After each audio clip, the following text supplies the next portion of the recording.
U.S.-China rivalry. How lawmakers on Capitol Hill are trying to level the playing field. Sanctioned by China. Why Representative Chris Smith wants a boycott of the communist country. Trip to Egypt. The U.S. Secretary of State sits down with one of the brokers of peace in the Middle East. And international competition. Why the Summer Olympics in Tokyo face a new hurdle. On EWTN News Nightly for Wednesday, May 26, 2021.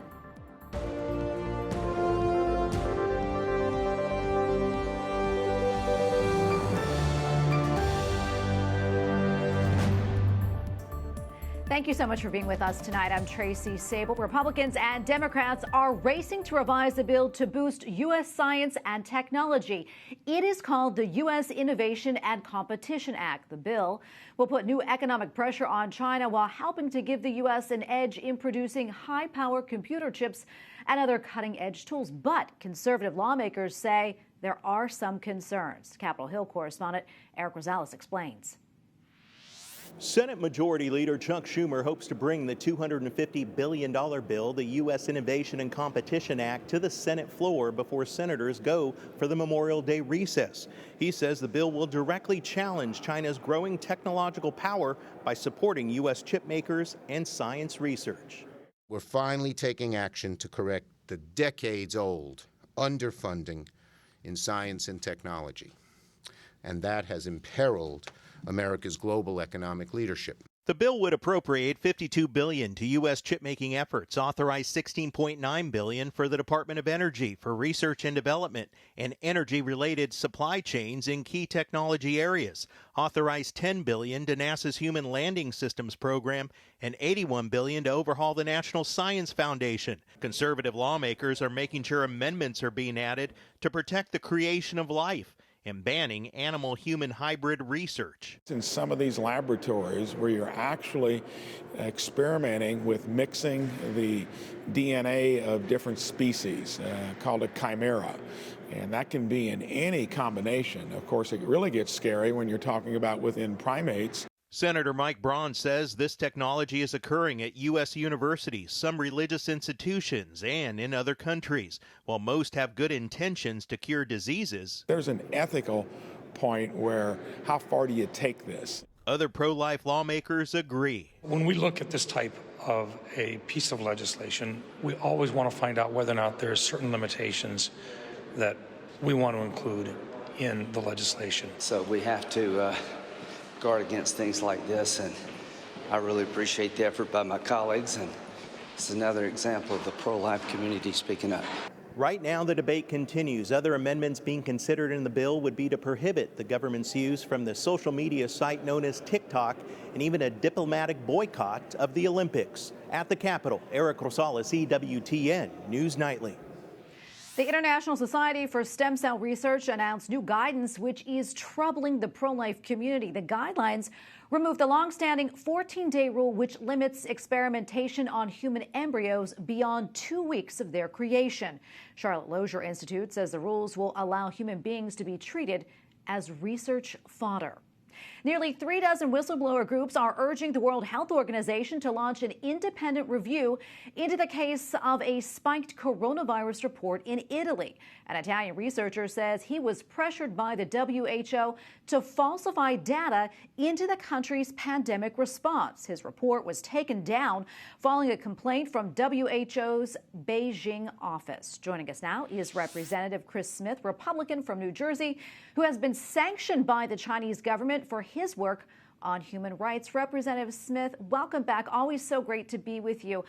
Before we talk about the coronavirus, I want to get your take on something that we had just mentioned, the announcement by the International Society for Stem Cell Research removing that 14-day limit on experimentation on human embryos. What are your thoughts on that decision and what it signals as far as the sanctity of life?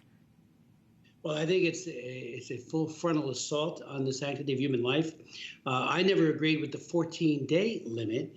Why can you experiment with human embryos and introduce monkey sperm and create hybrids, chimeras, that if allowed to progress, would end up being an animal that might be monkey and human. This is outrageous. This is unethical. Just because the capability exists to do it doesn't mean we can do it. And I've introduced a bill. Senator Braun has introduced the identical bill in the Senate to prohibit this creation of these chimeras. And the big question now is also on the funding. This moratorium on funding that we've had in place is at risk of being reversed as well by the Biden administration. So we're appealing to them not to do it. There are some things that are so awful. Creating a monkey that's part human, part monkey, or any other animal hybrid is unethical, and it needs to be stopped. So the 14-day rule says it stops after 14 days. In the admonishment by the International Society for Stem Cell Research, they're saying lift the 14-day and let as long as the scientists want to go with it, they can. What, to a year? A newborn, the equivalent of a newborn, and beyond. This is awful and has to be stopped. And our bill would stop it. Yeah. And as you know, there are also growing calls from lawmakers and the House and Senate actually to investigate the origins of the coronavirus pandemic, particularly looking at the Wuhan lab. What more can you tell us about that? And why is it so important to get to the bottom of it?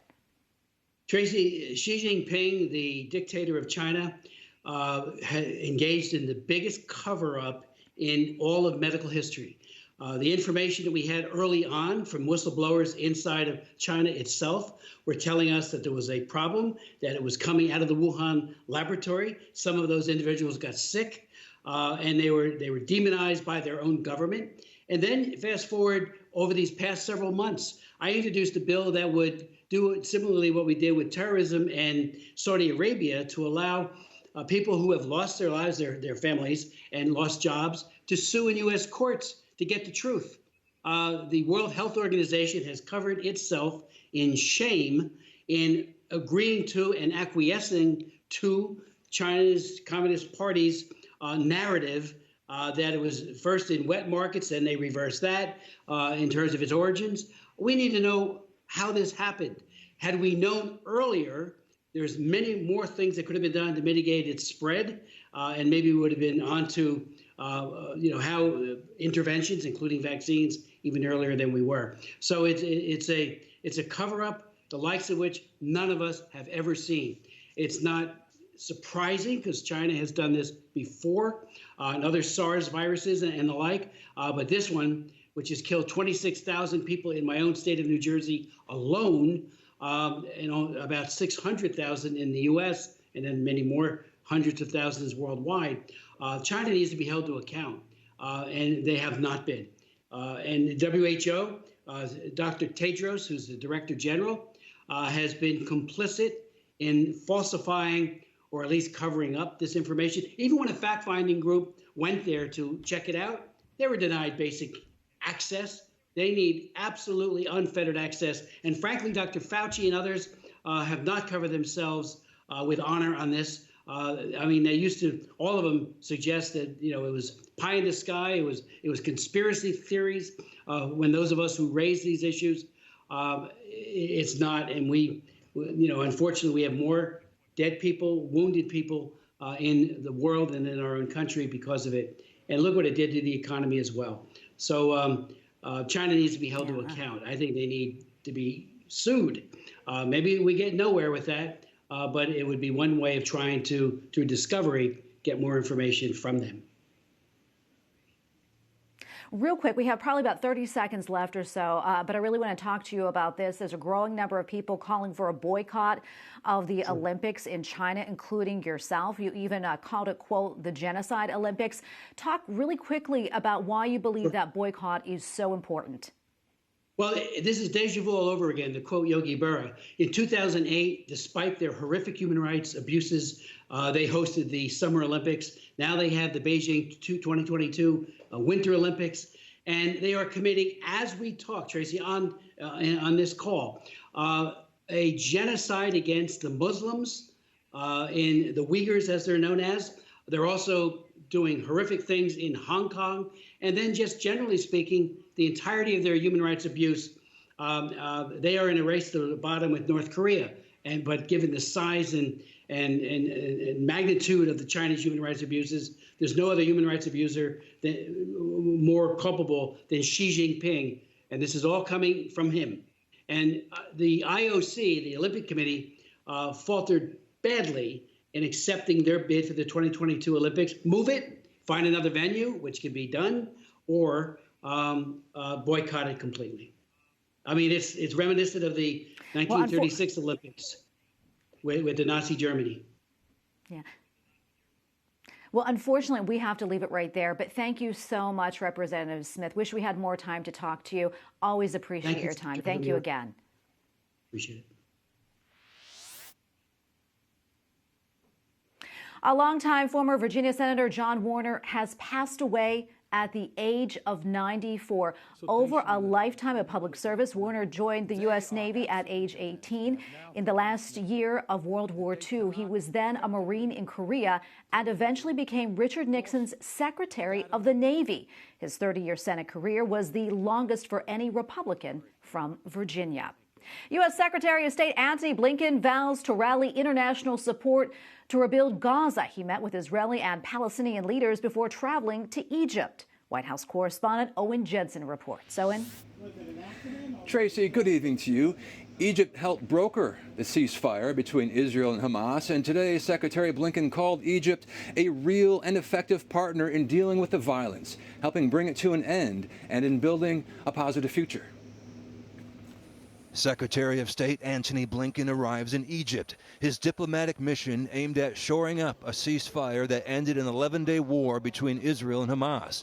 Secretary Blinken met with Egypt's president and said both nations strongly believe Palestinians and Israelis deserve equally to live in safety and security, to enjoy equal measures of freedom, opportunity, and dignity. And Secretary Blinken said in achieving that, Egypt is vital to these aspirations. Before Secretary Blinken headed to Cairo, Israel's president told him he is deeply concerned about rising anti-Semitism around the world, including in the United States. We know that fundamentalism, anti-Semitism, hatred, racism is something that goes against the whole humanity. Meanwhile, a new face in the White House press briefing room today. Principal Deputy Press Secretary Karine Jean-Pierre told reporters President Joe Biden wants to get to the bottom of what led to the pandemic and has asked U.S. intelligence agencies to redouble their efforts to collect and analyze information that could bring the world closer to a definitive conclusion on the origin of the virus and deliver a report to him again in 90 days. Before joining the Biden administration, when Karine Jean-Pierre worked for MoveOn.org, a progressive pro-abortion group, she released a video ripping on President Donald Trump. Also tonight, the U.S. Conference of Catholic Bishops has released a statement condemning recent acts of anti-Semitism, writing in part, quote, "Our prayers are with those who have been harmed. May all people of goodwill unite in fostering a culture that rejects all forms of hatred, most especially anti-Semitism." At the White House, Owen Jensen, EWTN News Nightly. Archbishop Samuel Aquila of Denver, Colorado says Germany's synodal path needs repentance, belief, and truth. The Archbishop has written a 15-page open letter to bishops around the world on the fundamental text produced by the First Forum of the German Synodal Path. Tomorrow on EWTN News Nightly, we will have an exclusive interview with Archbishop Aquila on that letter. And you can read the commentary right now by going to EWTN's National Catholic Register at ncregister.com. Hamas has new fighting words that threaten a religious war in the Holy Land. ممارسات الاحتلال في المسجد الأقصى والشيخ جراح والمدينة المقدسة بشكل عام. The leader of Hamas in Gaza is threatening 10,000 martyrs in Israel to warn against perceived encroachments or settlements near the Al-Aqsa Mosque. Clashes at the mosque in Jerusalem earlier this month sparked 11 days of fighting. Voters in Syria are at the polls for a presidential election today. Bashar Assad is expected to win a fourth 7-year term. Two other candidates are running, but members of the Assad family have held power in Syria for 5 decades. The president of the International Olympic Committee remains committed to holding the Tokyo Summer Games. Our top priority continues to remain on organizing safe and secure Olympic Games for everyone. Despite Thomas Bach's comments, the cancellation clamor is growing due to COVID-19. Today, a major Tokyo newspaper added its opinion against holding the Games in July. The final deadline for the IOC to make a decision is still a month away. Coming up, hot topics, what you should know about calls to investigate the source of COVID-19.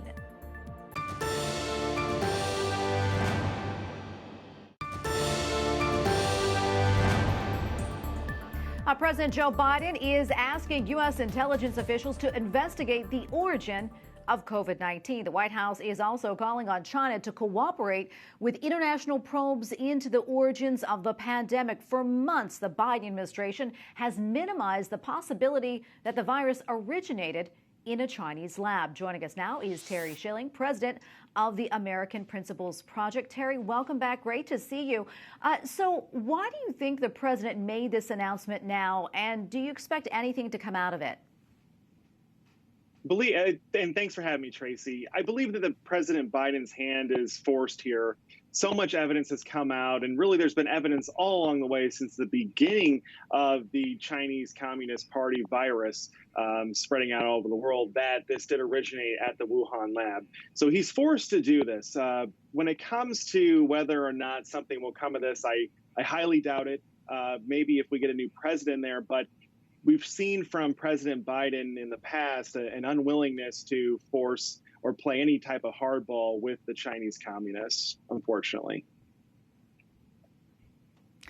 Terry, as you know, like around a year ago, it was former President Donald Trump and Republican Senator Tom Cotton were among those, suggesting that COVID-19 could have come from that lab in Wuhan. But at the time, those claims were essentially brushed off, some even calling it a conspiracy theory. Why do you think people didn't take the lab origin theory seriously a year ago, and sort of why this about face now? Well, Tracy, I actually think that a lot of people did take this Wuhan lab theory seriously, including the mainstream media at first. If you go back to when this virus first started spreading all over the world, there was lots of coverage about how the virus originated most likely from the Wuhan lab. And then apparently everyone in the mainstream media got the memo from the Chinese communists that this was unacceptable. And they started trying to pin it all on President Trump. Now, I don't know if this was, the Chinese communists actually pulling the strings, or if they decided that they could use this to help get President Trump unelected. But I think it's really unfortunate, right? I mean, we live in America where the people are sovereign, where the people get to decide our elections and who's in charge. And what we saw from the mainstream media was a total cover-up. They called President Trump a conspiracy theorist. They called Tom Cotton a conspiracy theorist. And you know what, frankly, I don't care about conspiracy theories being out there. I think the American people are smart enough and wise enough to make their own judgment when they hear information. And it was just really terrible. And it's really an attack against our democracy, the way that our media treats the American people. I want to move on to a different topic now. Memorial Day weekend, of course, is this weekend, just a few days away, and millions of people will be hitting the roads. But they're also going to see higher gas prices, and with the cost of rising gas prices and rising prices of groceries and other items, there seems to be a real fear right now of inflation. Let's talk a little bit more about that. Well, inflation is a huge tax on working families. That's who it hurts the most. It doesn't hurt wealthy people very much. It really hurts working families. It makes it harder because their paychecks don't go up in the meantime, right? So you have your grocery bills going up, your gas bills going up, your energy prices are going to go up, but your paycheck's not going to be getting bigger. But this is a direct result of how much stimulus the federal government has put into our economy and into our country. It's unfortunate. We have to rein this in. We really need to start looking at not only cutting spending, but we need to look at how we conduct monetary policy in this country, because how it works now is the Federal Reserve in Washington, D.C. can print unlimited sums of money and finance all of our national debt just by printing more money. And we're starting to see a lot of the effects of this right now coming through in rising prices across the board. It's not just food prices and gas. It's lumber, it's clothing, it's your housing. It's across the board, and it's killing American families. Well, Terry, thank you so much for your analysis today. We appreciate having you on. Hope to talk to you again soon. Terry Schilling, president of the American Principles Project. Thanks again. Thanks, Tracy. A religious and historic artifact has been stolen in Scotland, the gold rosary of Mary, Queen of Scots. The curator at Arundel Castle in West Sussex calls the theft a very tragic loss for Catholic history. Mary Stuart, Queen of Scots, carried the rosary to her execution in 1587. The theft of the rosary and other irreplaceable artifacts took place last Friday. Authorities are urging the return of the treasures. And for more about the history and antiquity which was lost in that theft, you can read the full story at our partners online at CatholicNewsAgency.com. Up next, Vatican changes. Learn about the decision to move the priest seminary outside Vatican walls. And persevering in prayer, why Pope Francis encourages you to not give up.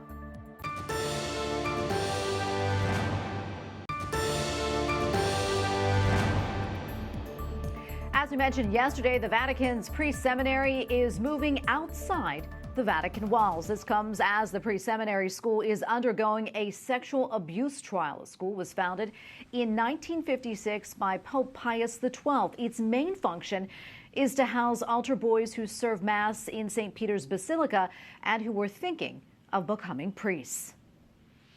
EWTN Newsroom correspondent Colin Flynn joins us now. Colin, great to see you. Tell us more about what the Vatican announcement said. Good evening, Tracy. Well, it was announced earlier this week that St. Pius X Priest Seminary, which is a school for papal altar boys who are interested in the priesthood, it is to be moved outside of the Vatican. Now, this is news that has come as the school is the subject of sex abuse allegations, which are currently on trial in the Vatican. In a statement that was released by the Holy See, it said that Pope Francis recently told the current rector of the priest seminary that it should move out of Vatican City and to another, quote, convenient place this coming September. At the moment, the school is in a building near the back of St. Peter's Basilica, close to Santa Marta, the guest house where Pope Francis lives. Now, the statement from the Vatican did not mention the accusations of sexual abuse, but it did mention that Pope Francis thanked the current rector, who is not connected with the allegations at all, for the work done by the school. Colin, for those who may not remember, can you remind us about this Vatican court case and who is standing trial? Well, Tracy, this trial is ongoing at the moment. It started last year and is significant as it marks the first time in history that the Vatican has criminally prosecuted acts of sex abuse or cover-up that allegedly occurred in Vatican territory, that is within the state of Vatican City. Now, currently under investigation is the former rector of the school and a former student. The former student, who is now a priest, is accused of sexually assaulting a younger altar boy when they were minors. And the former rector has been accused of knowing about this abuse and covering it up. This abuse is alleged to have taken place between 2007 and 2012, before Pope Francis was elected. And as part of the trial, the court was told that the alleged victim claimed he wrote a letter to the rector outlining the assault multiple times. It's unclear if that letter was delivered to the rector or not, but both the priest and the former rector deny any wrongdoing. And Colin, do you know, is this announcement of the planned move, is it a surprise? Well, that's the thing, Tracy. In the statement that was released by the Holy See, they said that the move had been on the cards for some time. One of the reasons being so students could be closer to places where they study and practice their recreational activities, because they live inside Vatican City, but they do not study there. They take their classes in central Rome. But for 75 years, this institution has been inside Vatican City. And for the Pope suggesting to anybody or institution within the walls of the Vatican that they should find somewhere more convenient seems to be a big step to take. Tracy? Okay, thank you so much, Colin. Colin Flynn, EWTN Newsroom correspondent. Thanks again. Thank you, Tracy. Finally tonight, Pope Francis says, do not give up on prayer, adding God is listening. Ma il male mai è signore dell'ultimo giorno. Dio è il Signore dell'ultimo At giorno. his weekly talk in the Vatican this morning, the Holy Father said, sometimes we feel God is not answering our call, but we must be humble since we are on his timetable. Afterwards, Pope Francis met Auschwitz survivor Lydia Maximovich. After showing her concentration camp tattoo, he blessed her. We thank you for watching tonight. For the entire EWTN News Nightly team, I'm Tracy Sable. Good night and God bless.